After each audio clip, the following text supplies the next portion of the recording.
कहते हैं कभी कभी जिंदगी के भी अपने इरादे होते हैं। टूटे हुए दिल के लिए वो चुपके से कुछ वादे होते हैं। ऐसी ही एक कहानी है, सुनो ध्यान से जरा। नासिक के एक लड़के की और मुंबई की एक लड़की का फसाना खरा। वो लड़का तन्हा था, मुस्कान थी चेहरे पे पर दिल में बस सन्नाटा था। कभी किसी से दिल लगाया था पर किस्मत ने ठुकराया था। और वो लड़की खूबसूरत थी मन से पर आंखों में नमी थी। प्यार मिला नहीं कभी परिवार से, इसीलिए उसकी भी कहानी अधूरी थी। फिर वक्त ने करिश्मा किया, किसी मोड़ पर इन दोनों को मिला दिया। न फूल खिले न बारिश बरसी, पर जब नजरें मिली तो दिलों की दुनिया हंसी। शुरू हुआ एक सिलसिला, बातों में शामें बीतने लगी और खामोशियों में रातें सजी। दर्द बांटे, जख्म दिखाए और फिर प्यार ने अपने रंग जमाए। दिल बोले ये वही है जिसके लिए तू टूटा था, जिसे पाकर अब सब कुछ अधूरा नहीं पूरा लगता है। मगर कहानी में एक मोड़ था। लड़की का परिवार कहता ये रिश्ता नहीं होगा। रिवाज, जात, शहर, सब तर्कों की दीवारें थी, पर दो दीवारें मोहब्बत के आगे बेबस हजारे थी। वो लड़े नहीं, वो कुछ बोले नहीं, मगर इरादे बुलंद रहे। हर नफरत के सामने उनके प्यार के चिराग जलते रहे। शादी के मंडप में जब वो साथ फेरे लेंगे, हर फेरा जमाने को ये एहसास देगा कि टूटी रूहें भी जुड़ती है, बस मिलना सच्चे दिल से चाहिए। और सब्र, वो तो सबको होना ही चाहिए। Hello everyone and welcome to honestly insane. मेरा नाम है विकास कनौजिया आणि माझं नाव आहे राजेश बनसोडे। और इंट्रो देख के एक चीज़ तो समझ में आई होगी। अभी थोड़ी देर पहले इंट्रो देखा, अभी कल हम लोगों ने एक रील भी पोस्ट की थी कि हम लोग कर रहे हैं शादी। हम लोग मतलब हम दोनों नहीं, मतलब मैं शादी कर रहा हूँ। ये उसके अंदर नाचने आने वाला है और तुम लोगों को भी आना है नाचने के लिए चुपचाप से नासिक के अंदर। बट शादी और अभी के अंदर एक बहुत बड़ी एक प्रोसीजर होता है जिसका नाम होता है प्रिपरेशन। और ऐसी प्रिपरेशन जिसके अंदर हमको भी नहीं पता है कि क्या प्रिपेयर करना है। अब देखो बिकॉज अब तुम लोगों को ना थोड़ी सी, मैंने पहले भी अगर तुमने वो रील देखी होगी उसके अंदर लिखा था a lot of things to share and discuss. अब वो चीजें क्या है वो मैं तुम लोगों को बताता हूँ। जैसे कि मेरी और वो जो बंदी है नील, मैं उससे बुलाता हूँ, तो नील और मेरी जो लव स्टोरी है कुछ महीनों पहले चालू हुई है ना। जानता मैं उसको पहले से था, बट कुछ टाइम पहले मैंने एक वीडियो पोस्ट किया था जिसके अंदर मैंने बताया था कि I am looking for a girl to get married. मेरी ये दुनिया भर की कंडीशंस डाली थी, है ना, जिसने साबित कर दिया था कि मैं एक बहुत बड़ा रेड फ्लैग हूँ। पर वो बंदी जो है वो सारी कंडीशंस के साथ शी वॉज रेडी कि चलो एटलीस्ट डेटिंग चालू करते हैं। फिर उसके बाद सब चालू हुआ और उसके बाद we started liking each other. हम बार बार मिलना चालू हुए। अब ये सब चीज़ें रहेगी दूर, हम लोग एक दूसरे को पसंद आ गए। वी डिसाइडेड कि हाँ आई डिसाइडेड कि she is the one I can marry. She decided कि हाँ I am the one she can marry and live our lives with each other. लेकिन उसके बाद आ जाता है अपना खानदान। लेकिन इसने एक चीज बताई ना बात करते वक्त, मैंने ही सबसे पहले हरी झंडी दिखाई उसको उस लड़की के लिए। ठीक है, मतलब ट्रेन अपनी चल रही है, इधर पे टीसी अलग ही हरी झंडी दिख रहा है। फिर ऑब्वियस इसके पुराने रिलेशंस आप लोगों को पता है किस तरीके से टूटे फूटे और बिल्कुल बिखरे हुए। मैंने इसको एक अच्छी सी बंदी के साथ अटैच करके दिया। क्या हट अलग ही कोई भी क्रेडिट ले रहा है, मिल रहा, मैं डेट में कर रहा, घूमने में जा रहा, ताज में मैं ले जा रहा, हरी झंडी ये दिखाएगा। कमिंग बैक टू अपना टॉपिक। अब देखो प्रॉब्लम ये है, प्रॉब्लम नहीं है, मतलब जो she is from a Marathi family, I am from Hindi speaking family, है ना, हम यूपी से है। तो उसकी फैमिली को हिंदी भाषी बंदे से प्रॉब्लम है। दे आर वेरी स्टबर्न कि लड़का हिंदी भाषी नहीं होना चाहिए। तो अब आती है प्रॉब्लम। अब प्रॉब्लम क्यों? प्रॉब्लम ये है कि यहाँ पे ये बहुत दिनों से ये महाराष्ट्रियन ही है। हाँ, लेकिन इसको देखा जा रहा है कि नॉन महाराष्ट्रियन की नजर से। मतलब जैसे कि ये किधर बाहर की कम्युनिटी का है, जैसे कि यूपी की कम्युनिटी। अभी हिंदू में भी कम्युनिटी अलग है, मराठी हिंदू अलग, हिंदी यूपी के हिंदू अलग। तो है तो हिंदू ही ना, लेकिन वो नॉन महाराष्ट्रियन है, जो हिंदी भाषी के ऐसे बोला जाता है। मतलब नो, दे स्पेसिफिकली वांट मराठा गाय। हाँ, मतलब टू बी स्पेसिफिक, मतलब अब मराठियों में भी बहुत सारी कम्युनिटीज है ना, उनका नहीं चाहिए। फिर वो जात पात रेस वेस सब हम लोगों के बीच में आ गया है।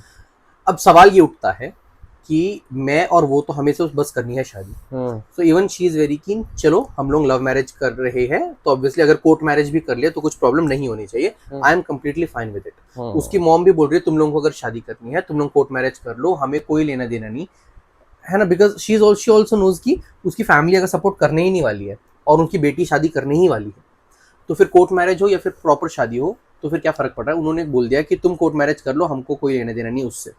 But my parents are like कि हमें समाज को भी मुंह दिखाना है, हम पूरी दुनिया के खानों में जाके खा के आए हैं, तो हमको अपने बच्चों की शादी में भी तो खिलाना पड़ने वाला है ना। दूसरों की शादियां खाने के बाद यही एक नुकसान होता है कि खुद की शादी में लोगों को जानबूझ के बना के शादी लोगों को बुलाना पड़ता है, उनको खिलाना पड़ता है। अरे not only that, but they are like, मैं तो उनका लास्ट बॉर्न हूँ ना, मतलब फर्स्ट बॉर्न की शादी अभी लास्ट ईयर हुई, अभी लास्ट बॉर्न की शादी अभी इस साल हो रही है, तो दे आर मोर लाइक कि उन्हें मेरी एक प्रॉपर शादी करनी है। दे वांट की हल्दी हो, दे वांट की डीजे हो, दुनिया आकर नाचे, मेरे पापा उसके अंदर दारू सर्व करेंगे बारटेंडर बनकर।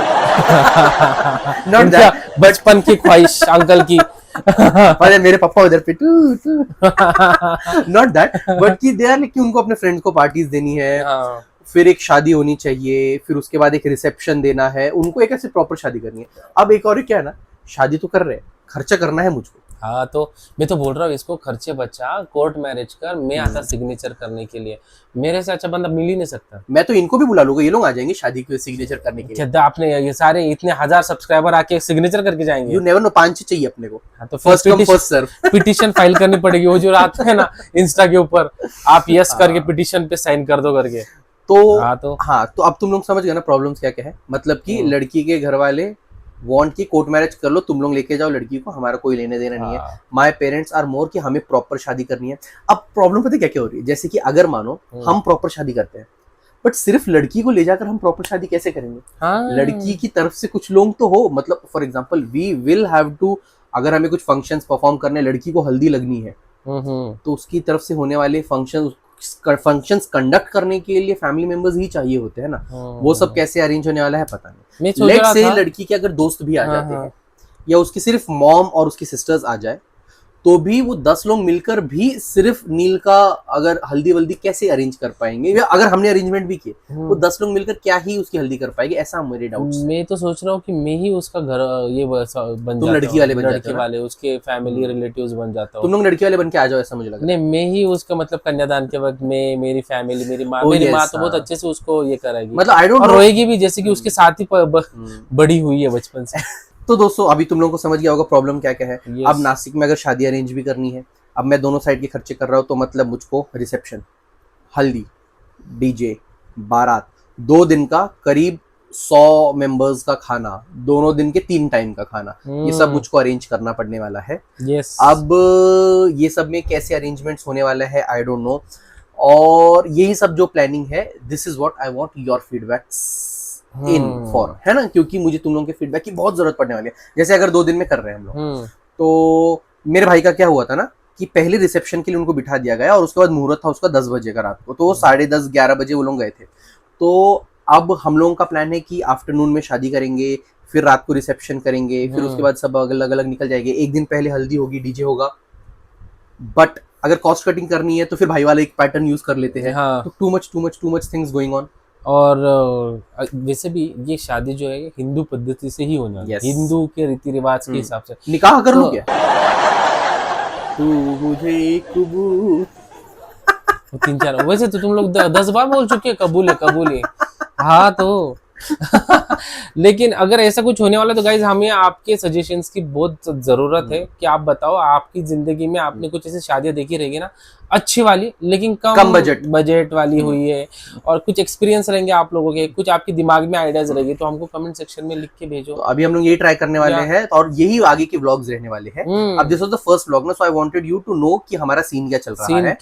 अब हम लोग एक एक करके, जैसे अब मम्मी की साड़ी की शॉपिंग, इसके मम्मी के लिए साड़ी मुझे देनी पड़ेगी, मुझे क्या, मुझे मेरी मम्मी के लिए साड़ी। हाँ, तो बिलो पॉवर्टी लाइन लाइक करते हो ना तुम्हाला असं वाटतं की ऐसे इसके मेरी मम्मी को, इसके मम्मी को शादी की साड़ी। अलग बोला मैं, मेरी मम्मी के लिए साड़ी, तुम्हारी मम्मी के लिए साड़ी, नील के लिए अब पता नहीं क्या होने वाला है। अगर शादी अलग और रिसेप्शन अलग करते हैं तो उसको 2, एक साड़ी, एक लहंगा, और अगर साथ में हो जाता है तो ओनली लहंगा। अच्छा, तो ये सारी चीजें हमें अब कैसे प्लान करनी है पता नहीं।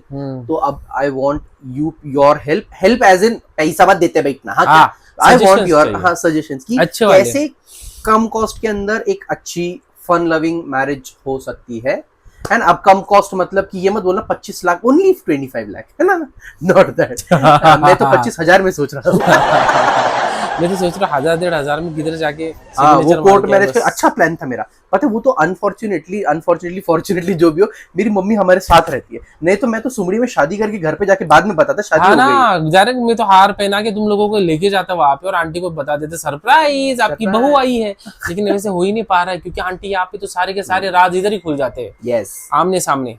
By the way, letting you all know, वो प्रीवियस वीडियो में जितनी सारी चीजें बोली थी ना, लड़की रिस्पेक्ट देनी चाहिए उसने पेरेंट्स को, शी शुड बी एबल की, नहीं कि वो आज के जमाने की होते हुए भी वो 90s का प्यार करने वाली लड़की हो, अरे वो मिल गई, वो मिल और गई है, ना। ऐसी लड़कियां होती है, ढूंढो ढूंढो Yes, ढूंढो। मिल तो गई है। चलो, तो अब this was our first vlog basically the scene जिसके अंडर गो होते हुए हम लोग शादी को प्लान करने वाले हैं। अब धीरे धीरे तुमको शॉपिंग एंड ऑल भी दिखाते हैं। लेट्स से कैसी होती है अपनी शादी, तुम लोगों को भी आना है, पता है ना तुम लोग। चलो, तुम लोग भी तैयारी चालू करो अपनी शादी की। चलो, bye bye, love you all, please do let us know कम बजट अच्छी शादी कैसे होने वाली है ना। कुछ तो प्लान्स होंगे ना, कुछ तो प्लान रहेंगे आप लोगों के खुद के भी है, वो भी बताओ।